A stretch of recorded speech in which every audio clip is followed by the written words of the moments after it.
Bonjour à toutes et à tous, j'espère que vous allez bien. Je suis en compagnie de Nathan. Bonjour Nathan, C'est ça. Merci de m'accueillir ici. bienvenue chez Blanc-Neige des Lois. Merci beaucoup. Troisième vidéo, troisième podcast de cette chaîne YouTube. Et aujourd'hui, on va parler d'art sartorial. Alors, déjà, première question, est-ce que tu aurais des anecdotes ou vraiment, quelle est la partie dans la rencontre avec un client que tu préfères? Alors dans un premier temps, c'est de découvrir son projet, voir un petit peu, la curiosité fait que c'est toujours intéressant de savoir pourquoi un client ou une cliente franchit la porte de Blanc-Neige des Lois.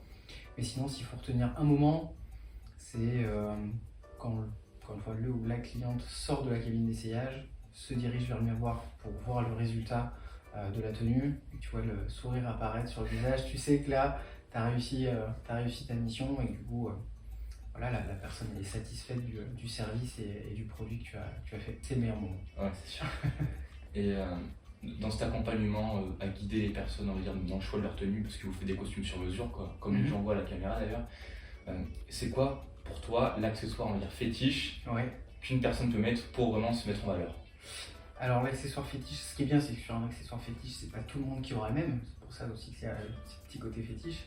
Moi, je suis un peu plus team cravate que team le pape. C'est pour moi la cravate qui vient relever un petit peu la tenue, ce qui permet de mettre une certaine fantaisie ou pas. Après, ça peut très bien être un mouchoir de poche. J'ai des clients qui adorent le pin collar. C'est un col derrière où tu as une petite barrette qui vient relever un peu le nœud de cravate. Des clients qui portent que ça. Donc ça peut être tout un tas d'accessoires qui viennent justement relever la tenue. Mais à titre personnel, ce sera la cravate. Et on va dire en fonction de l'événement, il n'y aurait pas peut-être un accessoire à préférer Bonne question. pour un mariage par exemple? Pour un mariage, la plupart des clients partent sur le nœud papillon. Ok. Je pense que c'est aussi parce que la cravate a un côté très formel dans l'approche. Typiquement, alors même si aujourd'hui il n'y a plus beaucoup de banquiers qui portent le costume cravate, Ouais, c'est vrai. fut un temps c'était le cas, et le banquier avait une cravate, il n'avait pas un nœud papillon. Donc en fonction de l'usage, et encore plus pour le smoking, voilà, c'est obligatoire, bien évidemment un beau nœud papillon en rappel du satin, ou blanc aussi, pas de problème. Et puisqu'on parle de l'art sartorial et que c'est le thème principal de cette vidéo, pour toi, quels accessoires, comment bien s'habiller au quotidien sans forcément acheter, on va dire, un costume sur mesure? Déjà, c'est de trouver son style, c'est de voir sur quel style vestimentaire on se sent le mieux. Ça peut être tout un tas de choses, hein, paire de baskets blanches avec un jean, alors ça c'est devenu un petit peu la norme. Pour tout le monde, c'est la facilité, mais ça fonctionne très très bien. Avant tout, je pense qu'il faut adapter la tenue à l'environnement et à l'usage pour lequel tu t'es habillé. C'est-à-dire que si tu mets un jogging, est-ce que c'est pour faire du sport ou est-ce que c'est pour aller à un mariage? Ouais, c'est sûr. Déjà en partant de ce principe, on arrive un peu à cibler. Et dans un premier temps, c'est de se faire plaisir dans la tenue. C'est de trouver des matières, trouver des couleurs, trouver des motifs qui nous parlent, qui nous plaisent, dans lesquels on se sent bien, dans lesquels on est en confiance. Et le costume peut être justement un de ces avantages-là. Mais pourquoi pas partir sur du dépareillé. Aujourd'hui, il y a plein d'influenceurs, de créateurs de contenu qui mélangent justement un peu le côté sartorial et un peu plus streetwear. Ça crée des mélanges qui sont absolument géniaux. Et je pense sincèrement que tu vois, ces tenues-là, ça peut inspirer les gens à mieux s'habiller et vraiment découvrir l'art sartorial. Parce que une bonne tenue, en fait, ça reflète vraiment une personnalité. Et je pense que quand on porte un costume, indirectement, on donne une image aux gens de se dire peut-être on travaille dans tel domaine, etc. Même si, comme tu le dis, quand on parle du domaine banquier actuellement, c'est. Alors, on n'a rien contre les banquiers. Hein. Mais c'est vrai que Ouais, il y a quand une on norme. regarde à l'époque de Wall Street, Ouais. en 29 avec la crise financière, tout le monde s'habillait, on va dire, costume cravate, quoi. Et là, pour en revenir à l'accessoire, c'était justement un peu la cravate ou la paire bretelle. Il y a eu un style un peu bretelle bien poussé sur la mode Wall Street. Mais du coup, comme tout le monde était en costume, comme les années 20, les années 30, je regarde des vieilles photos, des vieilles vidéos, bon bah, tout le monde est vraiment en copie conforme. Ouais, c'est vrai. Et je pense que même si on revient un peu à ce principe-là, et ben, l'intérêt de porter un accessoire, une cravate, un nœud pape, c'est justement de refléter un petit peu une certaine fantaisie ou non de cette personnalité. Et parce que pour refléter une bonne personnalité, il faut, je pense, savoir bien s'habiller dans une tenue dans laquelle on se sent bien, c'est très important. Mais quels sont les pièges à éviter pour bien s'habiller, c'est-à-dire pour s'habiller en costume notamment? Les pièges, alors déjà dans la création d'une garde-robe, tout dépend un petit peu de ce qu'il y a dans la garde-robe de chacun. Quand on est dans la création d'une garde-robe, c'est de trop vite aller sur le motif ou la couleur coup de cœur. On peut tomber amoureux d'un beau prince de Galles, d'une rayure, etc., le vouloir tout de suite, ce qui peut être une très bonne idée. Mais on s'en lasse peut-être. T'as tout compris. Ouais. Donc c'est un peu frustrant, je pense, du coup de se restreindre au début, mais c'est plus pertinent sur le Long terme. moyen, long terme, ouais, de partir là-dessus. Et sinon, une autre erreur, c'est de peut-être vouloir trop en faire, de vouloir mettre trop d'accessoires, à la limite. Des fois, la simplicité est aussi signe d'élégance. Si tu veux mettre un costume 3 pièces, plus une cravate, plus une pince à cravate, plus un pin-collar, plus Oui. une pochette, plus des boutons manchettes, des fois c'est un peu too much. Ça, c'est pour moi une des erreurs à éviter. Ouais, c'est sûr. Faut savoir, je dirais, rester simple, Ouais. même tout en étant bien habillé. Exactement. Et par rapport à l'art sartorial, est-ce que pour toi actuellement, c'est vraiment un domaine qui se développe, on va dire une façon d'être, de bien s'habiller, ou au contraire c'est quelque chose qui est dans une pente quoi. Je pense que depuis quelques années, l'art sartorial est plutôt sur une bonne pente, pour reprendre tes termes, grâce, et pour le coup, à pas mal de créateurs de contenu. Je pense à, bien évidemment, Parisian Gentleman, qui fait un très gros travail sur les réseaux sociaux pour promouvoir cet art sartorial, et du coup qui intéresse de plus en plus plein de personnes, principalement des hommes, mais également des femmes de plus en plus. Et ce qui est intéressant, c'est que c'est tout âge, et de plus en plus de jeunes aussi. Donc c'est une retour aux sources un petit peu, qui est intéressante, de comprendre quels sont les codes dans les tenues vestimentaires, pourquoi dans tel événement on porte telle tenue, pourquoi telle matière, telle couleur. C'est aussi une part d'histoire qui est hyper intéressante. On hérite en fait Ouais, des vestiges du passé. exactement. Totalement, t'as raison. Et c'est vrai que par rapport à l'art sartorial, comme tu le dis, on voit qu'il progresse de plus en plus.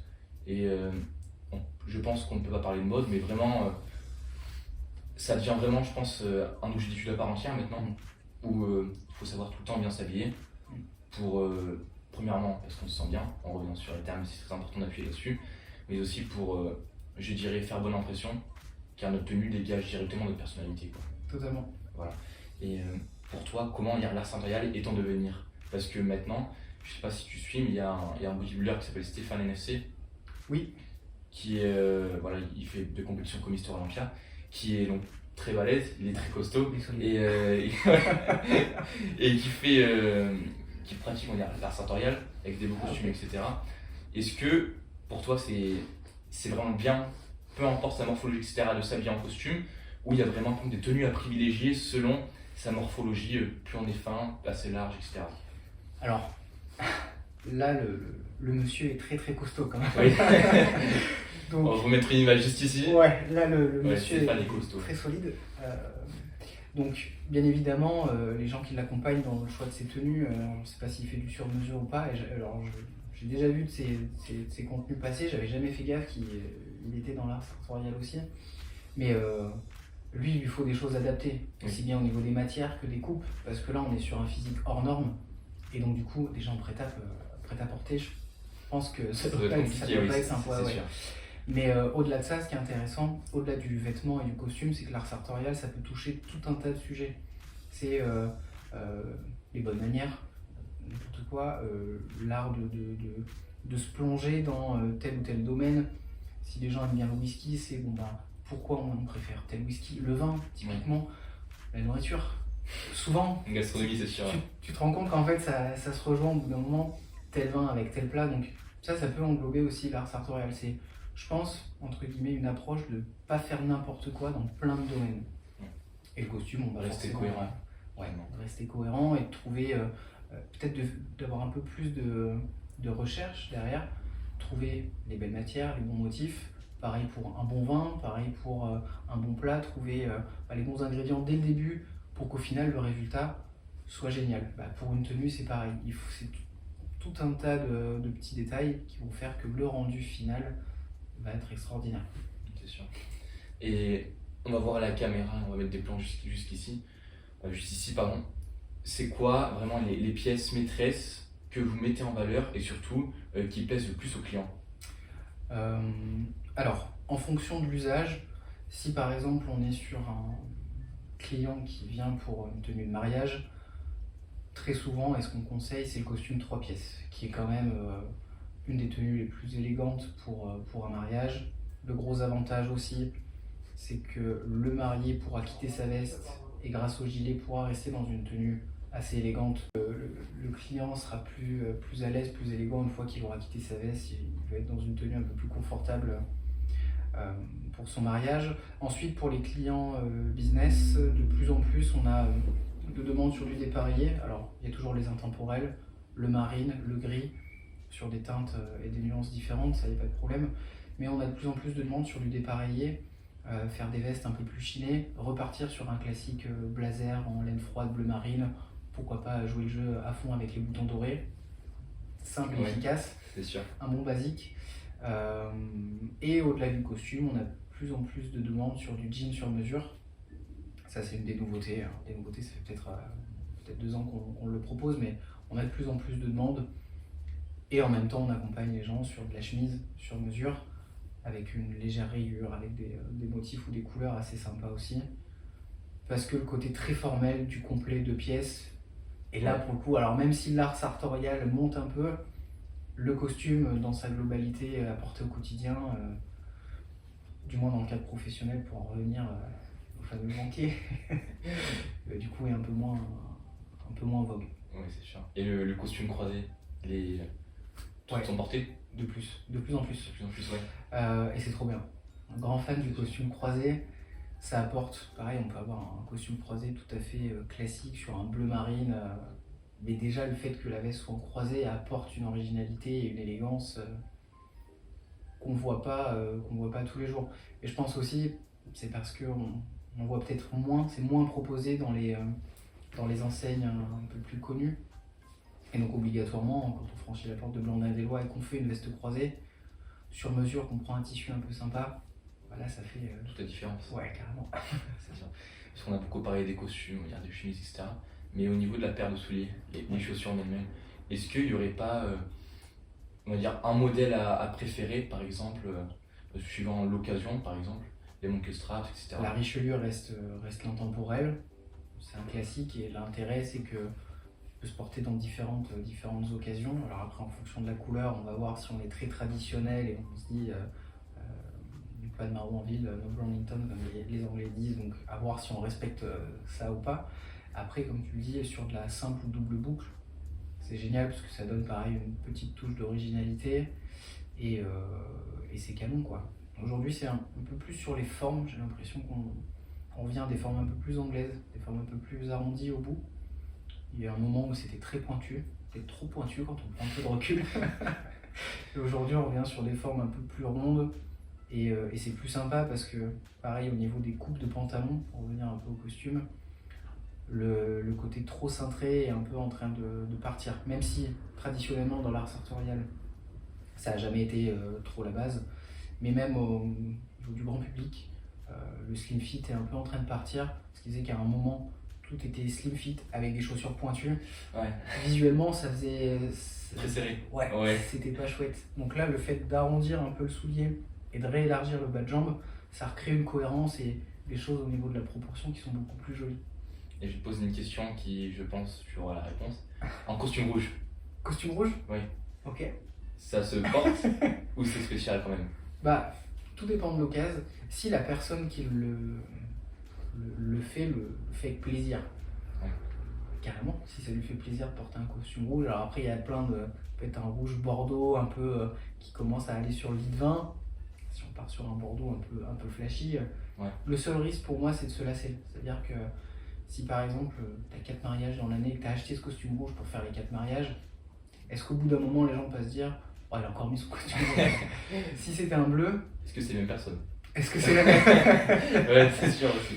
Après, l'intérêt aussi de construire une garde-robe, c'est d'avoir quelques tenues qui peuvent être dépareillées et assemblées les unes aux autres. Ça, c'est intéressant.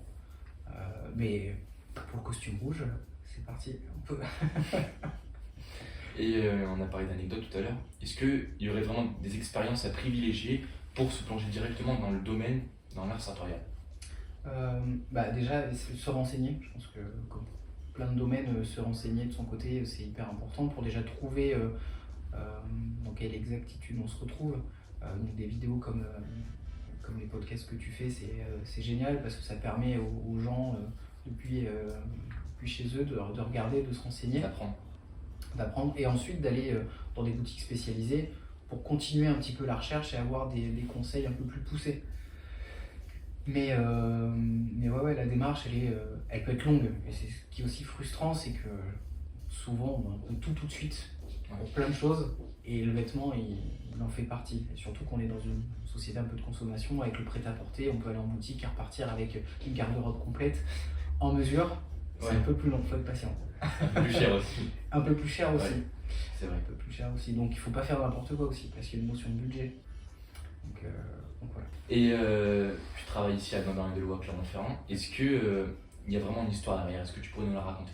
Ouais, bien sûr. Alors, tout débute avec Charles Blandin et Cédric Deloye, qui sont mes associés, donc les associés de la boutique de Clermont-Ferrand, qui, il y a maintenant 11 ans, ça commence à faire un petit peu de temps, étaient camarades d'école. Ils ont fait les mêmes parcours d'études en fin d'études.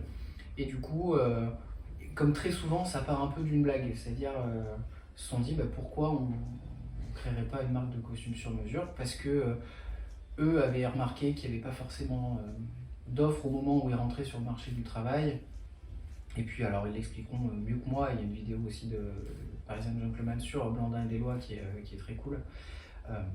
Et donc du coup ils ont créé au fur et à mesure Blandin-et-Deloye. Aujourd'hui il y a quand même plus d'une quinzaine de boutiques en France. Cédric est parti il y a 5-6 ans tenter l'aventure outre-Atlantique en ouvrant une première boutique au Canada, à Montréal, et ensuite à Ottawa. Et la boutique de Clermont, on attaque la 6e année. Donc voilà pour la petite aventure Blandin-et-Deloye. C'est riche en tout cas. Ouais. C'est une super aventure. Et vraiment, on se dit que vous transmettez finalement l'histoire. Parce qu'en France, il me semble que vous avez plusieurs boutiques. Ouais. À Bordeaux, je sais pas si tu as vu, mais il y a La Menace. Ouais. Qui a fait une vidéo avec un tailleur, je sais pas qui c'est. C'est Amata. Amata, voilà. Amata. Pourquoi Amata? C'est ça. Et qui pareil, donc qui cherche un costume, etc. Et on retrouve vraiment des similitudes en fait entre les boutiques. Ouais. Et je pense que le savoir-faire que vous transmettez est le même d'ailleurs. Ouais, alors on est fan, on va dire, de cette ambiance un petit peu anglaise, du club anglais Gentleman où forcément tu retrouves des icônes de cette ambiance-là, le Chesterfield, la bouteille de whisky qui est pas très loin, les murs verts, un petit peu de bois, enfin voilà. On a tous cette ambiance-là parce que ça permet d'avoir une ADN et une ambiance dans laquelle les gens se sentent bien. Il y a vraiment un moment hors du temps où on passe un moment entre nous, on travaille que sur rendez-vous. Donc quand le client vient, on parle de son projet, on est avec lui dédié à son projet dans cette ambiance. Ils se sont parfaitement accompagnés. Ouais, c'est ça. C'est vraiment une signe de confiance finalement. Ouais, on espère en tout cas. En tout cas, c'est vraiment le but de notre démarche, de mettre les gens en confiance et de les accompagner pour faire quelque chose de très sympa. Mais c'est sûr. Et pour travailler dans l'art sartorial, dans le monde, on va dire finalement, du prêt-à-porter, du luxe, comme ici avec du costume sur mesure Blandin-et-Deloye, quelle étude envisager par exemple? Alors, au-delà des études, je pense que c'est avant tout une démarche personnelle et vraiment une volonté et une passion d'intégrer ce milieu. Après, au niveau des études, ça peut être aussi bien une étude très spécialisée comme l'étude de l'art tailleur, couturier, couturière. Alors après, il n'y a pas d'assemblage précis, on ne fait pas de la grande mesure pour reclarifier un petit peu la démarche. Mais au niveau des études, je pense que tu peux faire un petit peu tout ce que tu veux, tant que tu as la passion et que tu as l'envie d'intégrer ce milieu-là, il faut y aller quoi. Il faut pas hésiter. C'est bien parce qu'on voit maintenant les réseaux sociaux, ça se transmet beaucoup, les Hugo Jacomet, etc., qui vraiment transmettent toute cette hype autour de l'art sartorial avec Ivan aussi. Je sais plus son nom. Ouais, Ivan, notre ami de Caen. Voilà. Et toutes ces personnalités finalement qui influent sur cet art sartorial et qui permettent en fait de montrer, je pense, au monde entier, pas seulement à la France, que bien s'habiller, c'est guise d'élégance, de bonne manière, comme tu as dit. C'est ça. C'est vraiment, ça reflète, je dirais, même une éducation derrière, vestimentaire et à la fois au préalable. Totalement, parce que, alors là, on parle l'élégance vestimentaire, mais au-delà de ça, l'élégance, elle existe bien avant le fait que les gens portent un costume, quoi.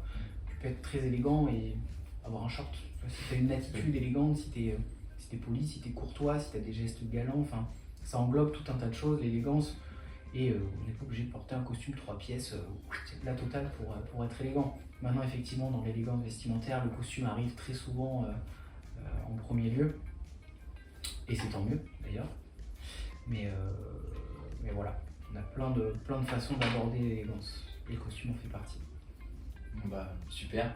Je te remercie C'est moi qui te remercie pour cet Merci épisode. beaucoup. Merci beaucoup de m'avoir partagé tes expériences Avec grand plaisir. et ton savoir-faire autour de l'art sartorial. Ouais. Ça permet de m'éduquer, de tous nous éduquer sur ce domaine-là. Et je l'espère à tous ceux qui regarderont cette vidéo, qui prendront costume chez Donnant de Loire et qui continueront à bien s'habiller pour être le meilleur. Voilà, tout simplement. Quelle belle chute. Voilà, c'est la chute. Merci à tous.